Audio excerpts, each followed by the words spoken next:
Amém, irmãos? Amém. Abra as suas Bíblias aí em 1 Tessalonicenses, capítulo 2, a partir do versículo 13. Amém?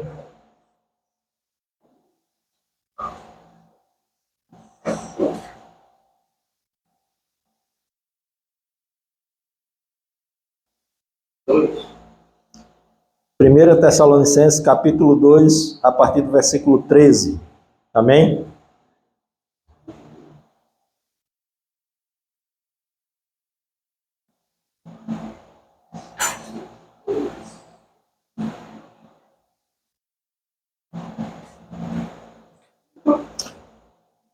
Diz assim a palavra do nosso Deus: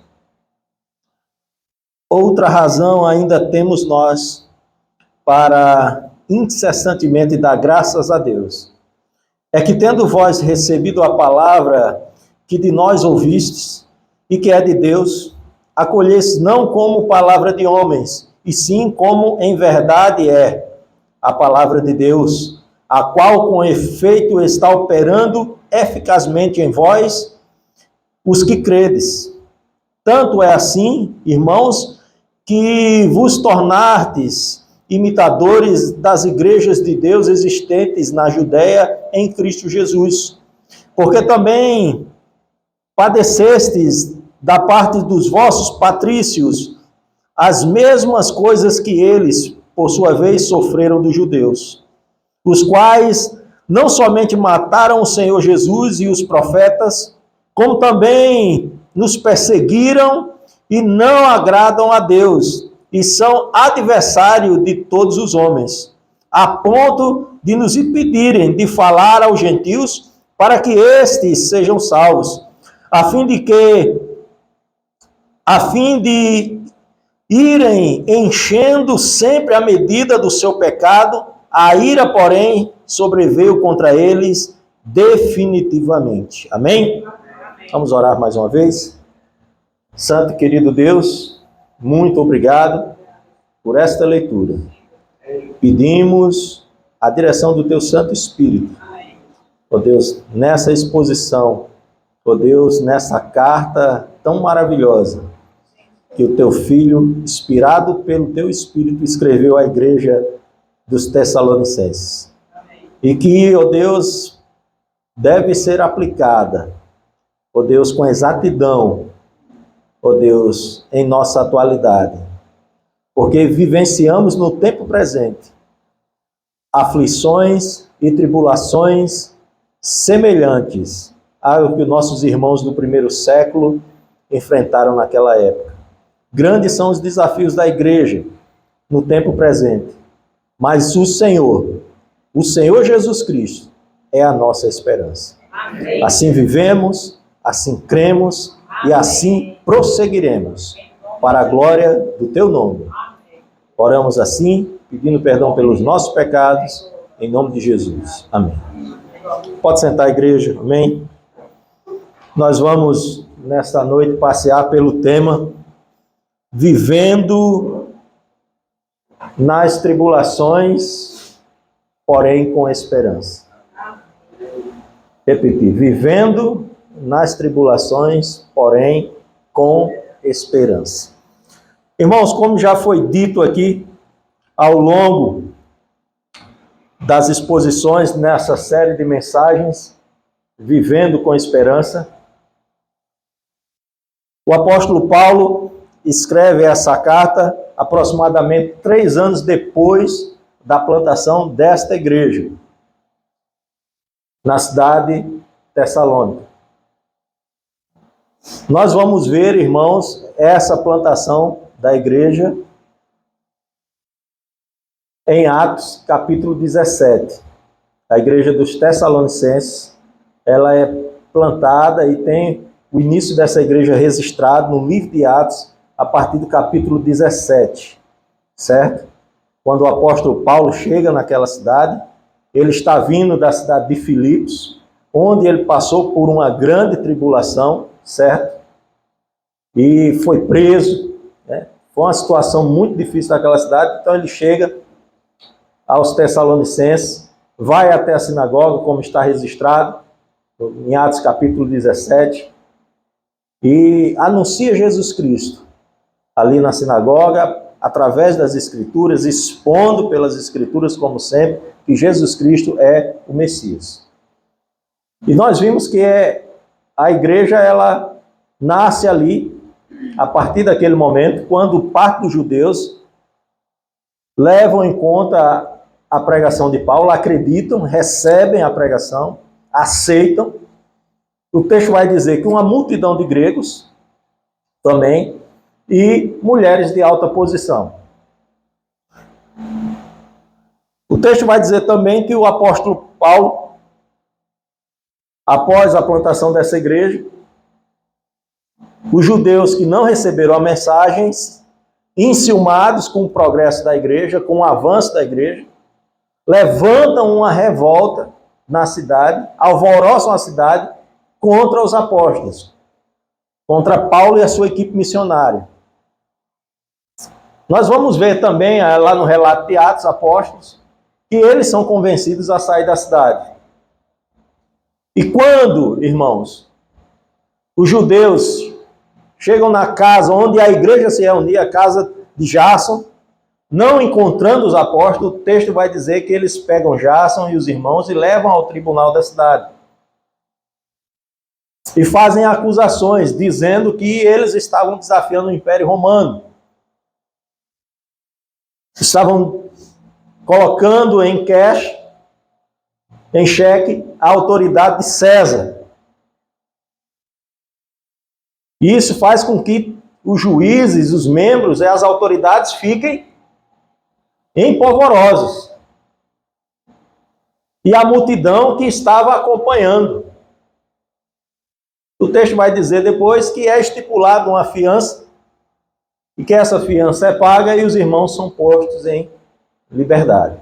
E Paulo parte dali e prossegue em sua viagem missionária. E o que nós vamos ver aqui, irmãos, a partir do capítulo 1, é que mesmo essa igreja, mesmo Paulo tendo pouco tempo na plantação dessa igreja, uma igreja formada por novos crentes, em que Paulo teve tempo, provavelmente, durante 3 meses, só de pregar o básico do cristianismo para aqueles irmãos, né? Mesmo esse básico, essa pregação básica, o tempo que deu, ela gerou frutos naquela igreja. Ela produziu vida naquela igreja. Aquela igreja recebeu de bom grado aquela mensagem e aquela igreja, ela começou a ser o quê? Vista pelas outras igrejas como uma igreja que estava buscando seguir os ensinamentos dos apóstolos, a mensagem do Evangelho. Como Paulo inicia aqui nessa carta, fazendo esses elogios à igreja, nas suas ação de graças, capítulo 1. Só que Paulo sai, e Paulo, quando escreve essa carta, provavelmente ele está em Corinto. A gente vai ver isso aí, dá essa a entender quando a gente vai mais adiante ainda em Atos Apóstolos, capítulo 18, a gente vai ver que ele prossegue da sua viagem e ele escreve de lá. Timóteo volta para ver como estavam aqueles irmãos, Paulo preocupado, né? E Timóteo traz boas informações a ele para tranquilizar o apóstolo. Traz boas informações. Olha, a igreja lá, ela continua na fé, os irmãos estão prosseguindo, a igreja continua nos ensinamentos, mas ela está em dúvida acerca da escatologia, da segunda vinda de Cristo. Precisamos fortalecer esses ensinamentos, né? E também alguma parte deles estão, os neófitos no meio da igreja, estão colocando em xeque as suas motivações na pregação do Evangelho. Estavam colocando Paulo no mesmo patamar dos pregadores e dos missionários pagãos, que iam de cidade em cidade anunciar as suas ideias para recolher dinheiro, para arrecadar recursos financeiros e para também serem aplaudidos, serem reconhecidos, buscando honra para si mesmo. Então estavam colocando em xeque a autoridade de Paulo e as motivações. Por isso Paulo escreve o capítulo 2, fazendo uma defesa, inicialmente a defesa do seu ministério apostólico. E é interessante dizer isso, irmãos, que Paulo, quando está fazendo essa defesa, como foi ministrado aqui pelo pastor André, Paulo não está preocupado com a sua integridade em si, mas Paulo está preocupado, sim, com a integridade da mensagem.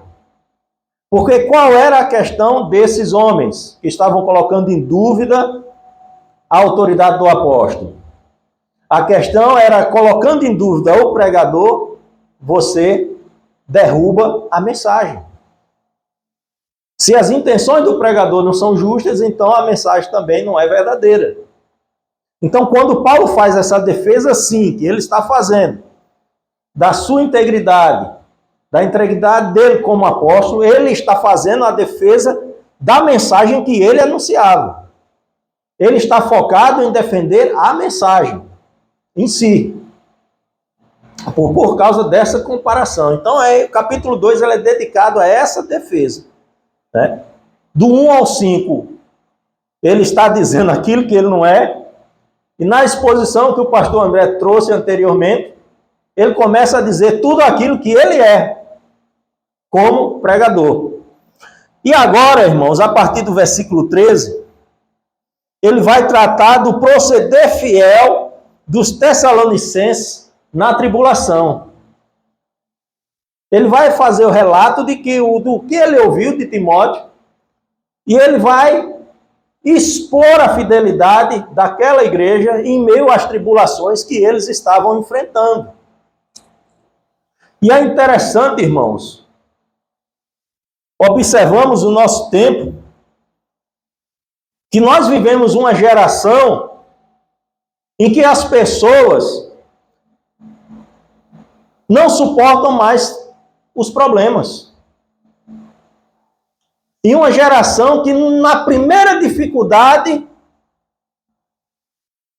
quando as coisas começam a dar errado, o primeiro pensamento que vem é de desistir.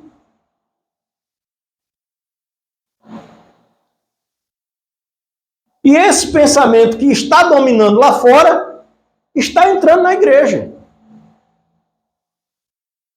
A igreja está formando uma geração de crentes fracos. Uma geração de homens e mulheres sensíveis. Que não estão dispostos a passar por tribulações. Que estão buscando somente as bênçãos. Que estão buscando somente o reconhecimento, os aplausos.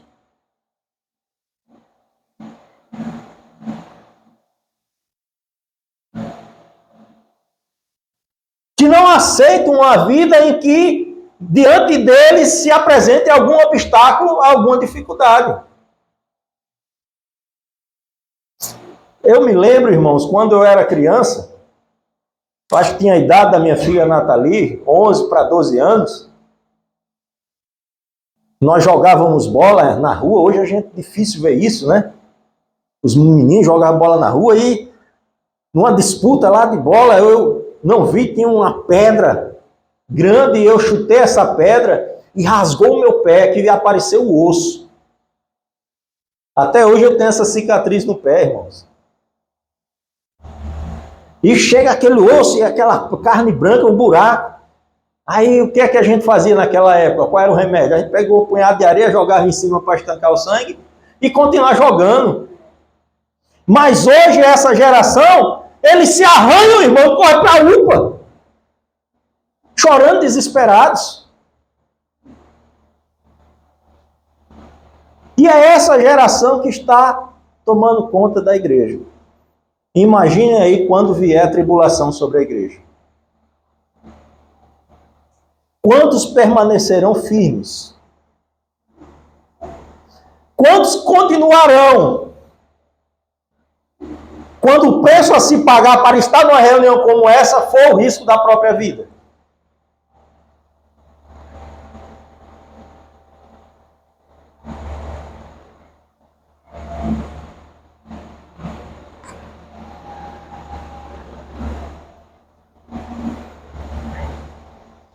Como a igreja vai proceder fielmente com uma geração como essa?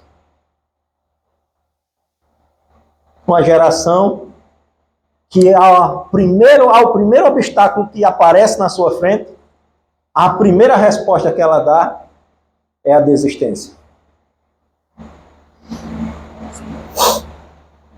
É um grande desafio para nós.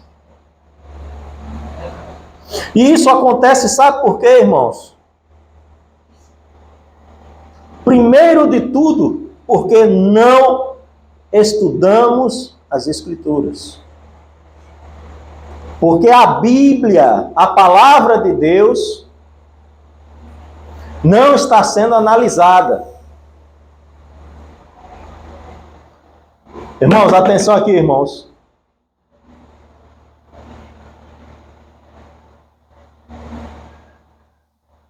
Porque estão mais focados em dedicar seu tempo a assistirem maratonas de séries nos canais de streaming,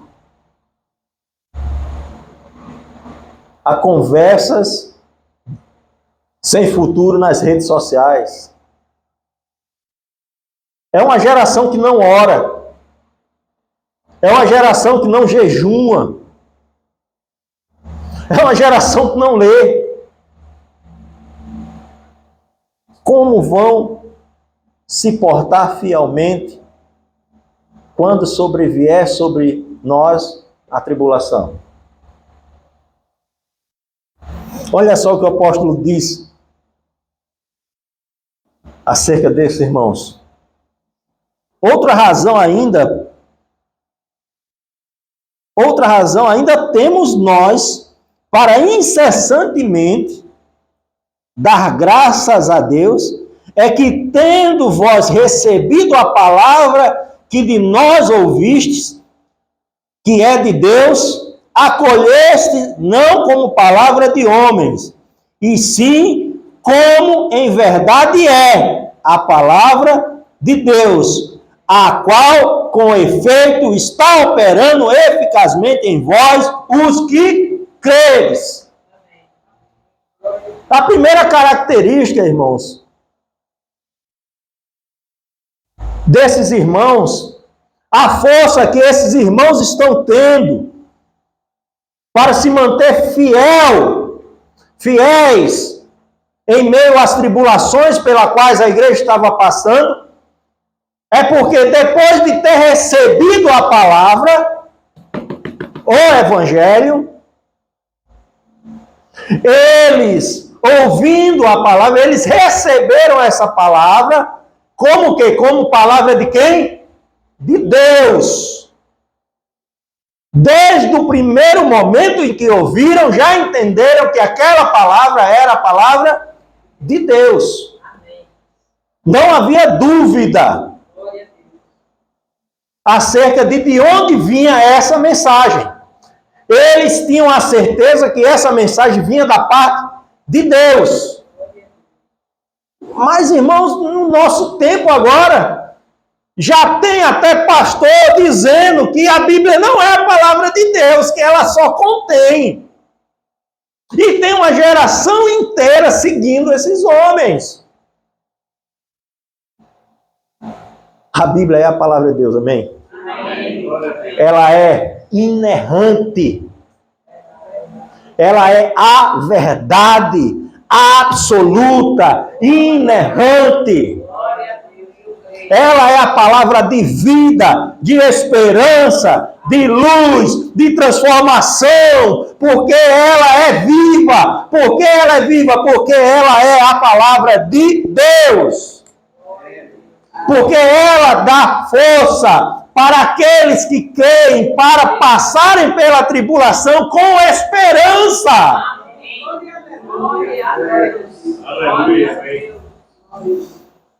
E Paulo está dizendo aqui para aqueles irmãos que em tantas razões, uma das razões pela qual ele incessantemente dá graças a Deus por aqueles irmãos, pelaquela igreja, é porque eles receberam a mensagem, entendendo que essa mensagem não partiu do coração do homem, mas partiu do trono da graça, da glória de Deus. Glória a Deus. Ele vai dizer: vós recebido a palavra que de nós ouvistes, que é de Deus, acolhendo não como palavra de homens, e sim como em verdade é a palavra de Deus, a qual com efeito está o quê? Operando eficazmente em vós. Por isso eles não estão abandonando. Por isso está vindo a tribulação, a perseguição. E eles estão o quê? Prosseguindo mesmo assim. Vive nas promessas.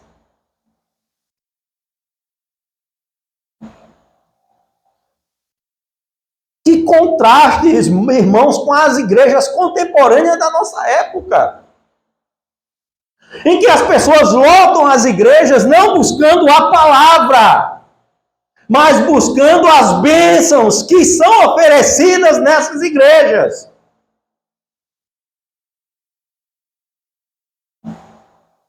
Não estão buscando Jesus Cristo. Tem pessoas que é assim, irmãos. Elas vêm para a igreja, não por causa de Jesus. Elas também vêm à igreja por causa de alguém. Tem gente que está aqui nessa igreja, e eu espero que isso não aconteça. Mas no dia que sair o pastor Albertino, aí sai também. Não receberam a palavra como palavra de Deus. Porque a motivação de você estar aqui não deve ser o pastor Albertino, não deve ser o pastor André, não deve ser o irmão Ângelo, não deve ser o irmão César, não deve ser a irmã Gabi, não deve ser nenhum irmão da igreja. A motivação de você estar aqui deve ser exclusivamente Jesus Cristo.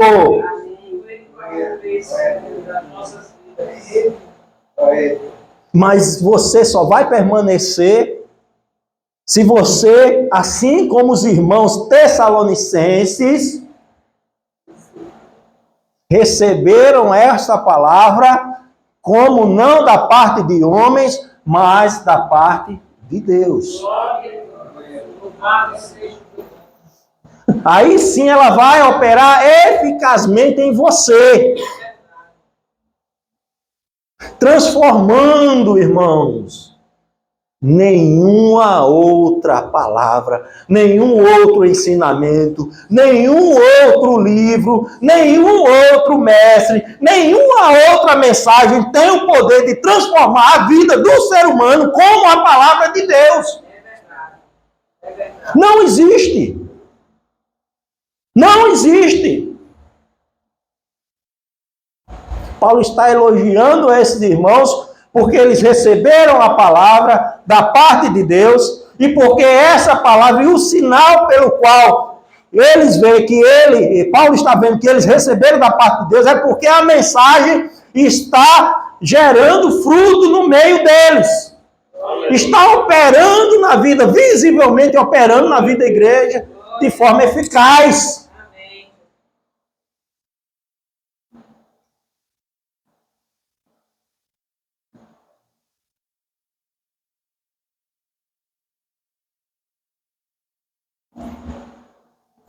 Irmãos, qual é a reunião mais importante hoje na face da terra? É essa reunião. A reunião mais importante na face da terra é a celebração do culto ao Senhor.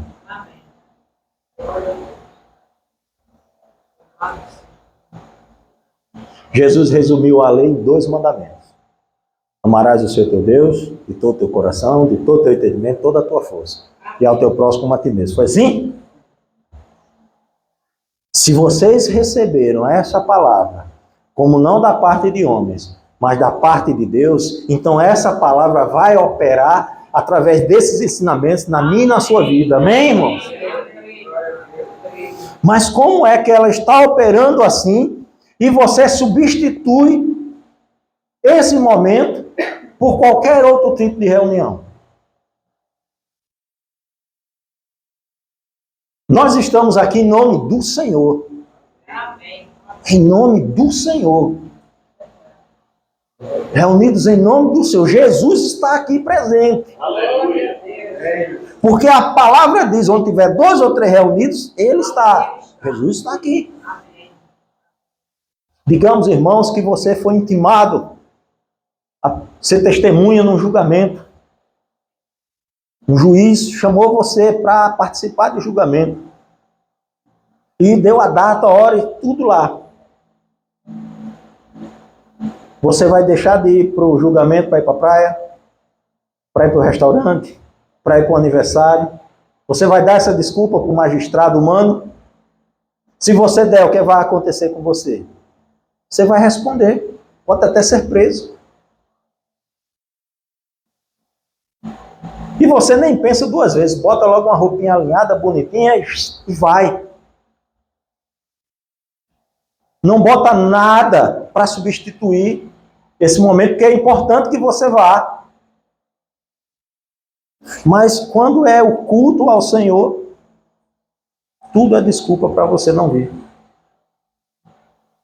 Como a palavra está operando eficazmente em você, se você não entende os ensinamentos que ela traz. Quando você vem para a igreja, você não vai estar honrando o pastor André, o pastor Albertino, os diáconos da igreja, não. Você está honrando a Deus. Ao Deus que lhe dá saúde, que permite que você respire, que você levante, que você tenha um trabalho, que deu os filhos que você tem, que deu a família que você tem, que deu a você os meios e os recursos para você viver a vida que você tem.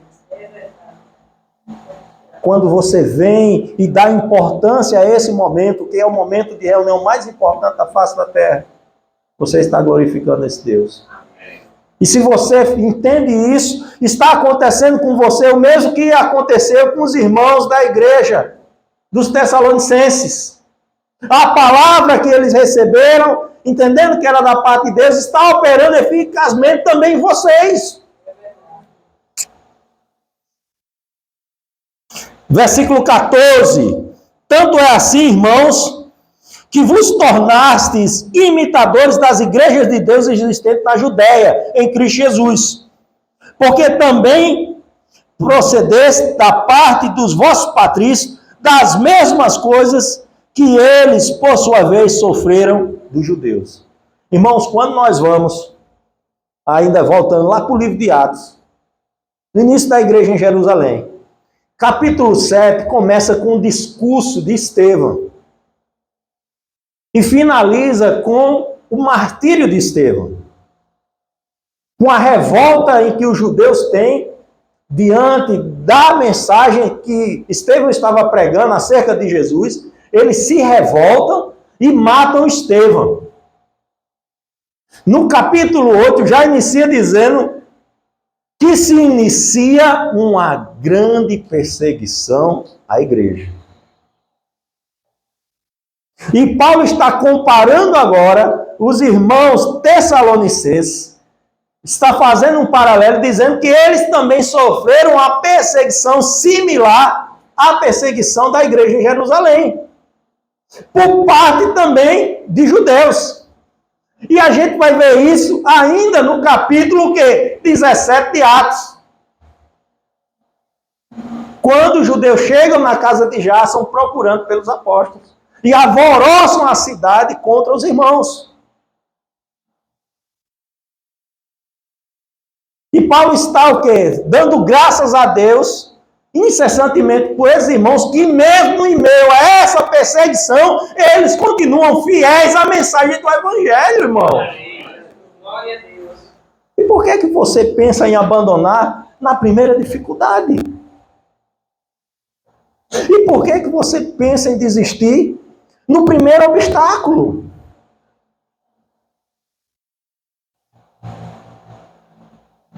Por que você pensa em abandonar tudo? Porque quando você olha à sua volta, as coisas não estão dando certo na sua vida. Irmãos, a igreja no primeiro século enfrentou os leões nas arenas. Você tem noção do que é isso? Famílias inteiras eram devoradas por feras selvagens nas arenas do Império Romano. E uma multidão aplaudindo, achando aquilo lindo, maravilhoso.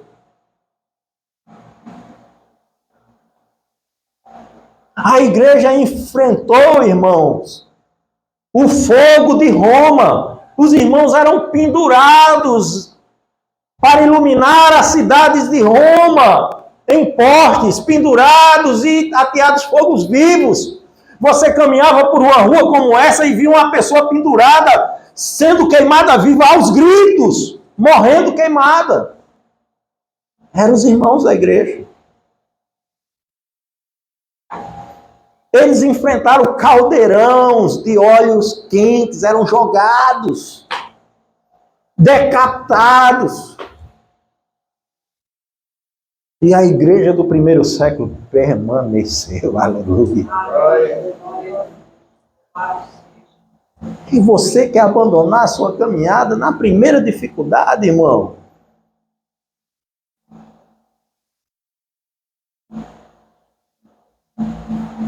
No primeiro obstáculo. Afinal de contas, você recebeu a palavra da parte de quem? De homens ou da parte de Deus? Essa palavra está operando ou não eficazmente na sua vida?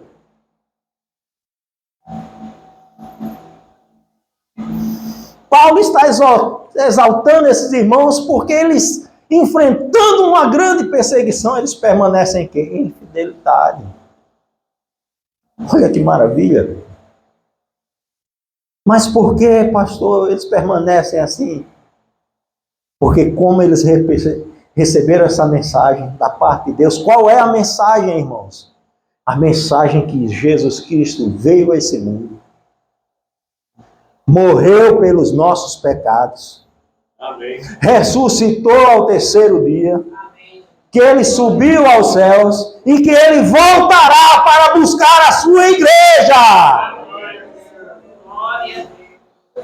Por isso eles vivem em esperança.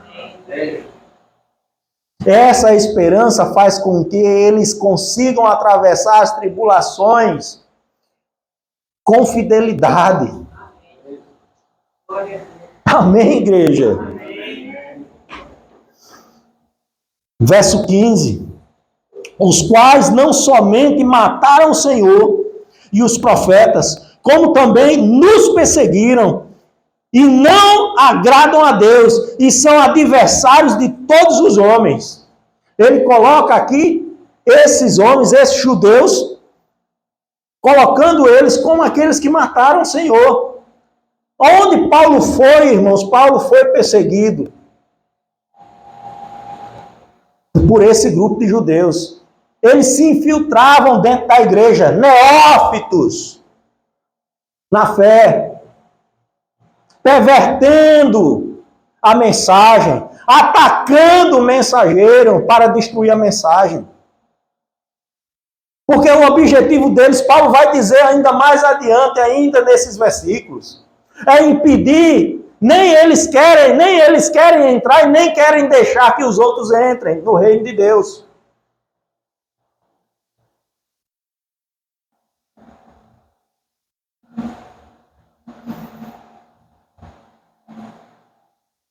A palavra opera eficazmente, irmãos, de tal forma que o crente verdadeiro, o crente genuíno, ele não se deixa levar por qualquer vento de doutrina. Existem homens sem escrúpulos, mensageiros de Satanás, infiltrados na igreja do Senhor, dizendo que a Bíblia não é mais a palavra de Deus, com a vozinha mansa, com a pregação mansa, dizendo que Deus agora tolera todo tipo de prática, dizendo que o conceito de família é relativo,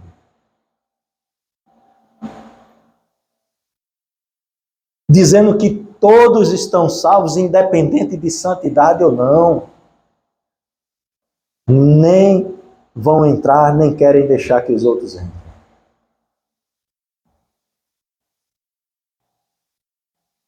Sem santidade ninguém verá.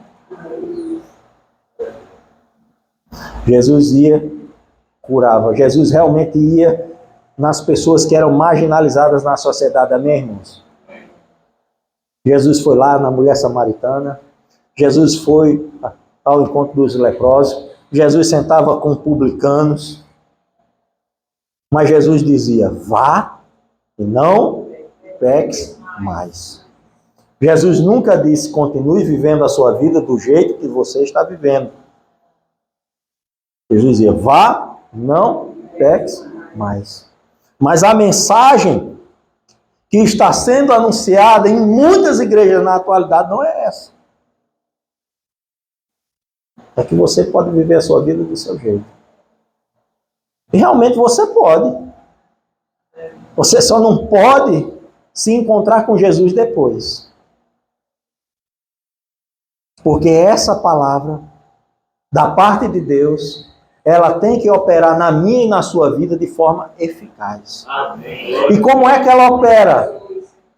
Transformando a sua forma de pensar e a sua forma de agir. Porque agora você não age e não pensa mais como você, mas como Jesus faria. Verso 16, a ponto de nos impedirem de falar aos gentios, para que estes sejam salvos, a fim de irem enchendo sempre a medida dos seus pecados. A ira, porém, sobreveio contra eles definitivamente. Paulo está aqui dando uma pancada. Dando uma pancada. Por que que esses homens aqui, irmãos, por que que esse grupo de judeus, por que que eles estão procedendo como adversários de Deus e adversários da palavra de Deus? Quando você vai lá para Atos 17, Paulo vai à sinagoga, irmãos. Ele anuncia aos judeus daquela cidade, a todos. Só que uma parte recebe e a outra parte não. Significa o que, irmãos? Que uma parte recebeu como palavra de Deus e a outra parte recebeu como palavra de homens. E a pergunta para mim e para você, como você tem recebido essa mensagem? Qual o efeito dessa mensagem na sua vida?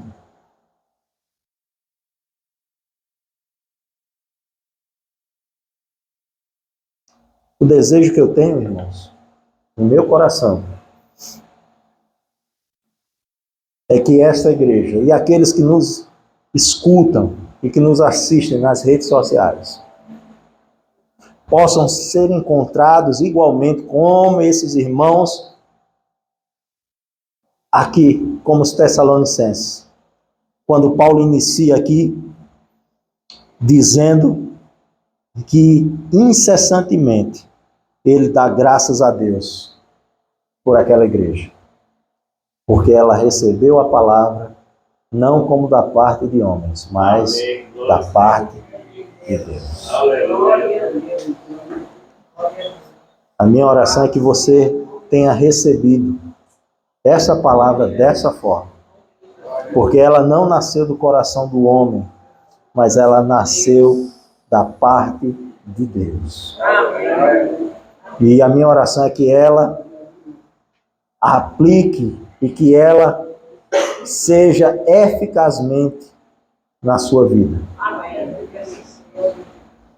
E que assim nós possamos viver, irmãos, uma vida, sim, com esperança.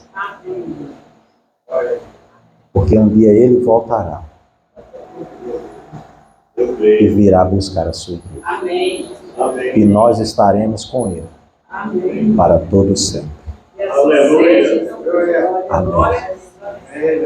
Vamos orar? Santo querido Deus, nós te agradecemos, Senhor, por esta mensagem. Que possamos ser encontrados, ó Deus, diante do Senhor, como os Tessalonicenses, ó Deus, nesse relato do apóstolo Paulo. em que ele começa afirmando que incessantemente ele dá graças a Deus pela vida daqueles irmãos, porque receberam a mensagem como palavra de Deus, e que assim possa ser a realidade de nossas vidas, recebendo a tua palavra como ela é, como a palavra do Senhor, que é eficaz e absoluta para transformar qualquer situação, qualquer indivíduo, e para tornarmos perfeitos através do teu Filho Jesus Cristo. Amém. Assim oramos, assim te agradecemos, em nome de Jesus. Amém.